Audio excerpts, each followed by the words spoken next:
fever came first, then the confusion, then the silence. Prophet Muhammad, the man who had faced armies, starvation, and the rage of an entire city, couldn't remember if he'd prayed. He thought he had. His lips had moved, but had the words come out? His wife watched from the doorway, her hand pressed against her mouth. Something was wrong. Not illness, something else. In the courtyard, his companions whispered. The prophet, the man who received revelation from the heavens, was forgetting things. Simple things.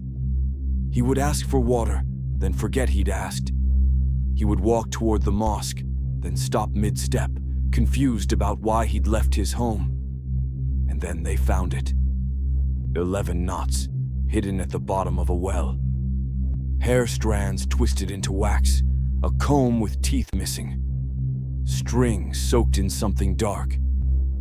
What they pulled from that well would reveal an enemy closer than anyone suspected.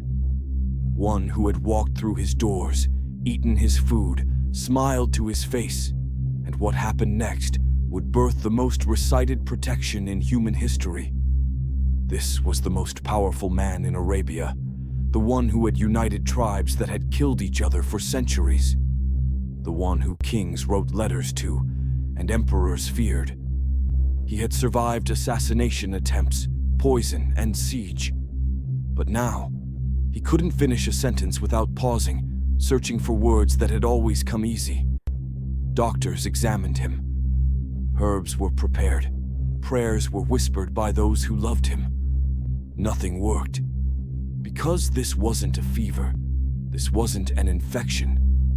Someone had access, someone close, someone trusted enough to take his hair from his comb, someone patient enough to tie 11 knots while whispering curses into each one, someone cruel enough to bury it all in a well, like burying his mind, his reputation, his sanity. The question that haunted everyone was simple. How do you fight an enemy you can't see, one who works through whispers, knots, and darkness? They said it was just illness, that he was human, and humans get sick. They were catastrophically wrong. If you think this is just another Quranic story you've heard before, you're about to discover why scholars kept certain details quiet for centuries. Subscribe now, because what comes next will challenge everything you thought you knew about protection, betrayal, and the unseen world. Medina wasn't Makkah. In Makkah, the enemies were obvious. They threw stones. They starved the Muslims. They tortured the weak and mocked the strong. You knew where you stood. You knew who hated you. But Medina was different. Here the Prophet had built something fragile and beautiful, a community. Muslims, Jews, and pagans living side by side under a constitution he had written himself. Treaties were signed, marriages were arranged, markets flourished. But peace is a thin blanket. It doesn't take much to tear it. Among those who walked freely in Medina was a man named Labid ibn al-Asam. He was Jewish, a member of one of the tribes that had settled there generations before the Muslims arrived. He was educated, respected, known for his skills in medicine and, though few spoke of it openly, other arts. Darker arts. Magic was real in 7th century Arabia, not the magic of fairy tales or tricks. Real magic. Seer. The kind that required contracts with jinn, rituals under the new moon, and sacrifices that left stains on the soul. Everyone knew it existed, everyone feared it, and everyone knew that the best magicians could do more than curse your crops or kill your livestock. They could break your mind. Labid was one of the best. He had access to the Prophet's household. He worked nearby. He watched. He waited. And when the time came, he took what he needed: strands of hair from the Prophet's comb, a few teeth from the comb itself, and a piece of string. Then he went to work. But protection doesn't always come from locked doors. Sometimes evil walks through them freely, smiling, familiar. It started small. The Prophet would tell Aisha he was going to visit a companion, then forget he'd said it. He would stand to lead prayer, then pause, uncertain if he'd already prayed. He would speak about a dream, then later insist he'd never had it. Aisha noticed first. She was young, sharp, and deeply in love with him. She saw the way his eyes clouded when he tried to remember something simple. She saw the way he touched his head, as if trying to shake something loose. "Ya Rasulullah," she asked one evening, her voice careful. "Are you feeling well?" He smiled at her. That same warm smile that had always made her feel safe. "I'm fine, Aisha. Just tired." But he wasn't fine. The companions began to notice too. Umar ibn al-Khattab, the man who feared nothing and no one, pulled Abu Bakr aside one afternoon. "Something is wrong with him," Umar said, his voice low. "This isn't illness. I've seen sick men. This is something else." Abu Bakr, the Prophet's closest friend, nodded slowly. "I know, but what do? We can't accuse anyone without proof. We can't cause panic." So they watched, and prayed, and waited. The Prophet's condition worsened. He would imagine he had done things he hadn't. He would forget conversations minutes after having them. Revelation still came, clear and perfect, but everything else was fog. Medical attempts failed. The best healers in Medina examined him. They found nothing, no poison, no disease, no explanation. And then came the dreams, the same dream, 3 nights in a row. On the first night, the Prophet dreamed of 2 men standing beside his bed. One of them spoke. "What is wrong with him?" The other replied, "He has been bewitched." "Who has bewitched him?" "Labid ibn al-Asam." "With what?" "A comb, some hair, and the pollen of a male palm tree.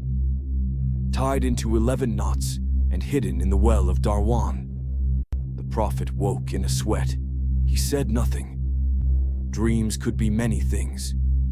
Shaitan could imitate visions. He needed to be sure.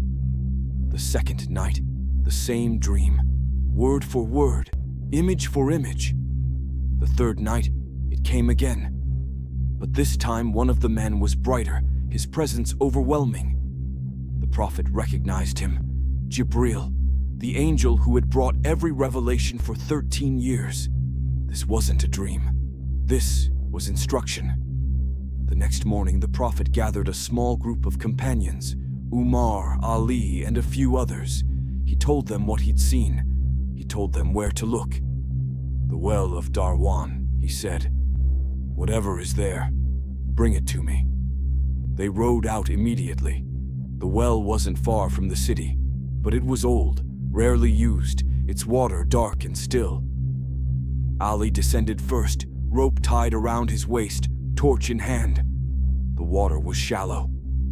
At the bottom, wedged between stones, he found it, a small bundle wrapped in palm fiber.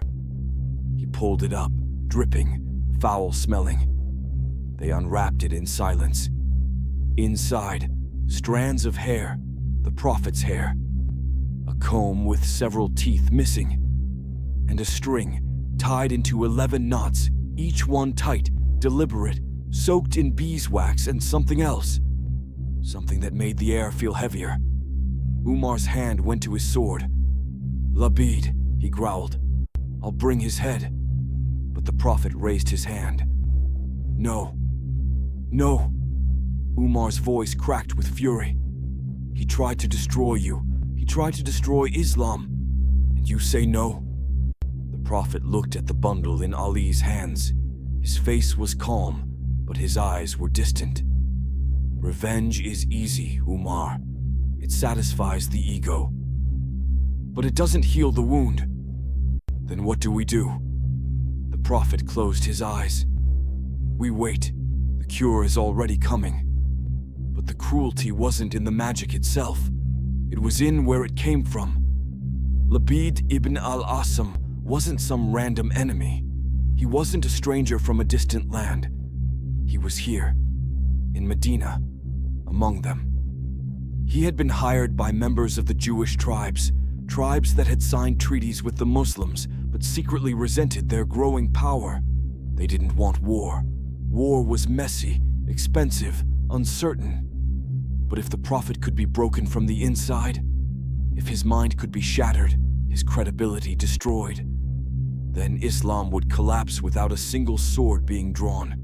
So they hired Labid, paid him well, gave him time and access. And Labid delivered. He used the Prophet's own hair. This wasn't random. In magic, personal items carry the essence of the person. Hair, nails, clothing. The closer the connection, the stronger the spell. And what could be closer than hair from his own comb? The knots weren't random either. Each knot was a binding, a lock on his mind, his memory, his clarity. 11 knots, 11 layers of confusion, and the location, the well of Dharwan, was symbolic. Wells were where you buried things you wanted forgotten, dead animals, waste, secrets. By throwing the spell into a well, Labid was symbolically burying the Prophet's reputation, his leadership, his mind. It was psychological warfare dressed in supernatural clothing. When the companions brought the evidence back, the Prophet examined it carefully. He didn't rage, he didn't curse, he didn't even seem surprised. "Labid," he said quietly. "Yes, I know." Umar's voice was steel. "Let me go to him." "No." "Why? He deserves..." "What does he deserve, Umar? Death, public humiliation. And then what? The Jewish tribes rise up, claiming we executed one of their own without trial. The treaties break. The city tears itself apart. Is that justice, or is that just more blood?" Umar had no answer. The Prophet looked at the knots. "This was meant to destroy me, but I will not let it destroy us." "Then what do we do?" The Prophet smiled. Not a bitter smile, a knowing one. "We turn to Allah, and we wait." 2 days later, revelation came. Not one surah, 2. Surah Al-Falaq and Surah An-Nas. But what the Prophet did next shocked everyone, especially his enemies. The Prophet never confronted Labid. Not publicly, not privately. He didn't demand an apology. He didn't call for his arrest. He didn't even mention his name outside his closest circle. Why? Because the Prophet understood something most people don't. The best way to defeat your enemy isn't to destroy them. It's to rise so far above them that their attacks become irrelevant. Labid had tried to break his mind. The Prophet responded by revealing words that would protect billions of minds for over 1,000 years. Labid had used darkness. The Prophet responded with light. Labid had tied 11 knots. The Prophet untied them with 11 verses. When Surah Al-Falaq and Surah An-Nas were revealed, the companions didn't immediately understand their significance. They were short, simple, easy to memorize. Say, "I seek refuge in the Lord of daybreak." Say, "I seek refuge in the Lord of mankind." They sounded like prayers, and they were, but they were more than that. They were weapons. The Prophet gathered his family and closest companions. He held the knotted string in one hand and began to recite. With each verse of Surah Al-Falaq and Surah An-Nas, one knot came undone.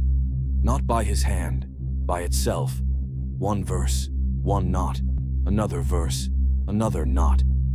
The companions watched in silence as the string unraveled, the wax crumbling, the darkness lifting.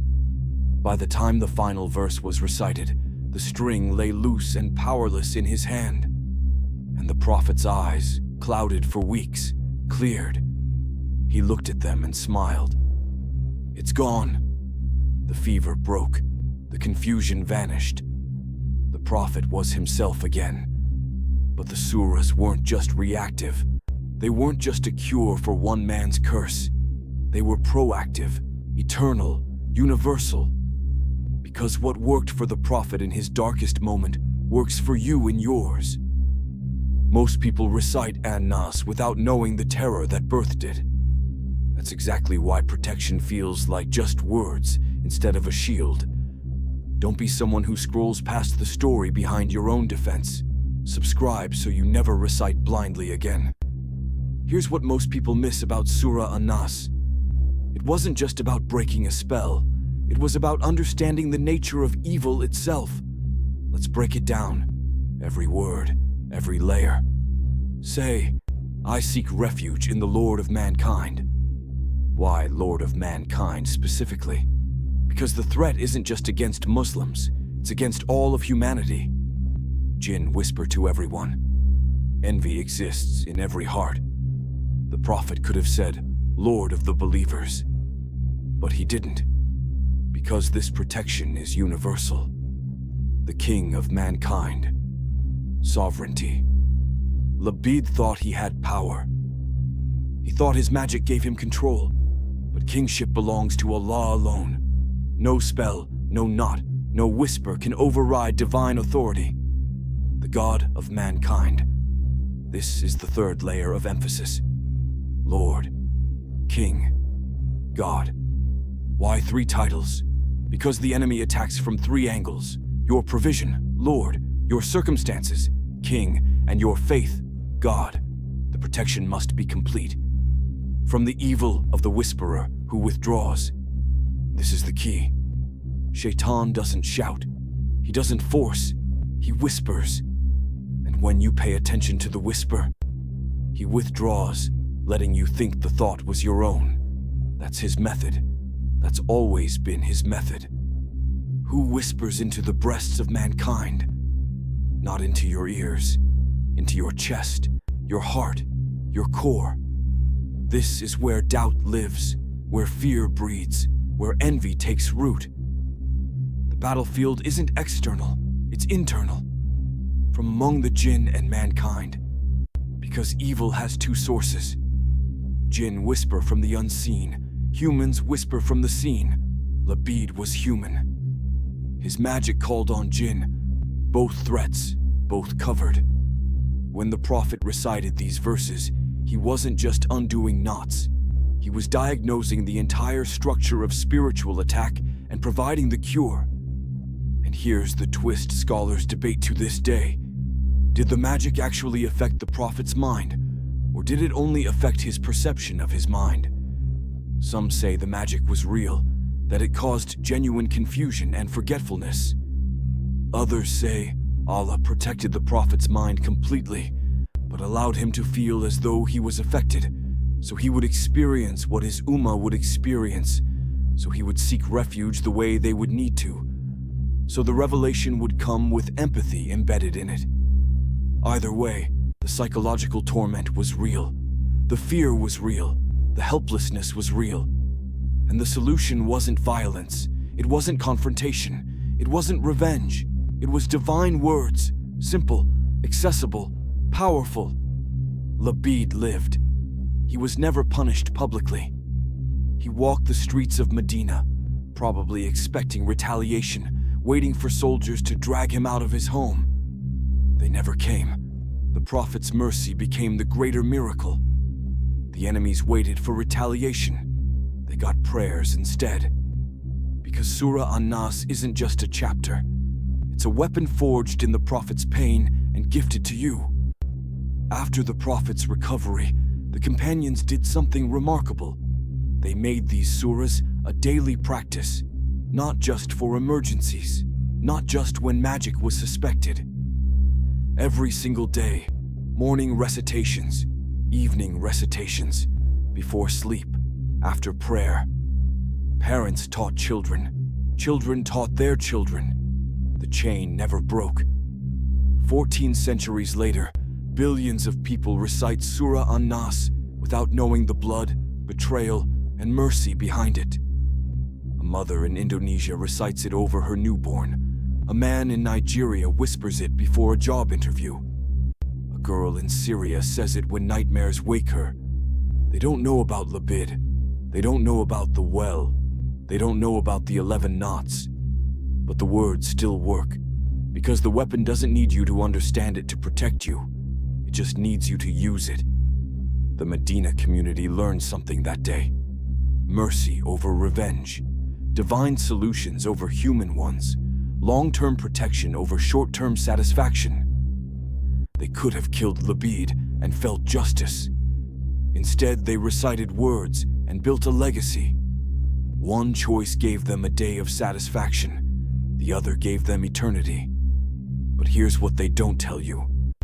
If this happened to the Prophet, the most protected human in history, what makes you think you're safe without these words? The whispers are still there. The envy is still real. The jinn are still watching. And every time you skip the morning and evening recitations, you're walking through the world unguarded. Not because Allah has abandoned you, but because you've abandoned the shield He already gave you. If His story moved you, don't just move on to the next video. Subscribe so these stories don't become forgotten. History locked in books no one reads. And if you won't, ask yourself, when was the last time you recited An-Nas and actually felt its weight? Maybe some protection is too easy to ignore. Maybe that's exactly the whisper working. The Prophet recovered fully. The surahs remain. Labid's magic died with him. The words never will.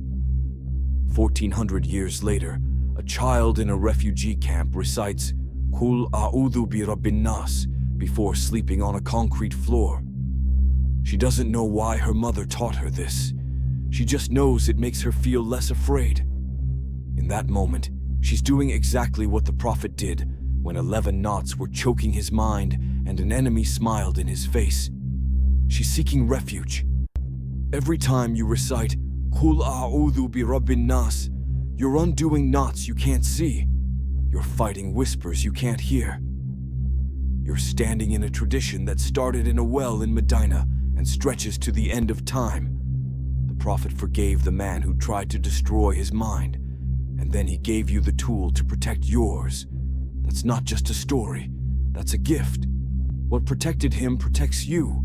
The same Lord, the same refuge, the same words. The only question is, will you use them? But An-Nas was the last revelation of protection. Before it, there were others, and each one has a story darker than you imagine. Stories of envy that killed, of enemies that prayed for your destruction, of evil eyes that didn't need magic to harm you. 5 surahs of protection, 5 stories soaked in blood, betrayal, and divine mercy. An-Nas was just the final shield. If you think Surah An-Nas was revealed in the worst moment, wait till you hear why Surah Al-Kafirun was sent down, and who it was meant to silence forever.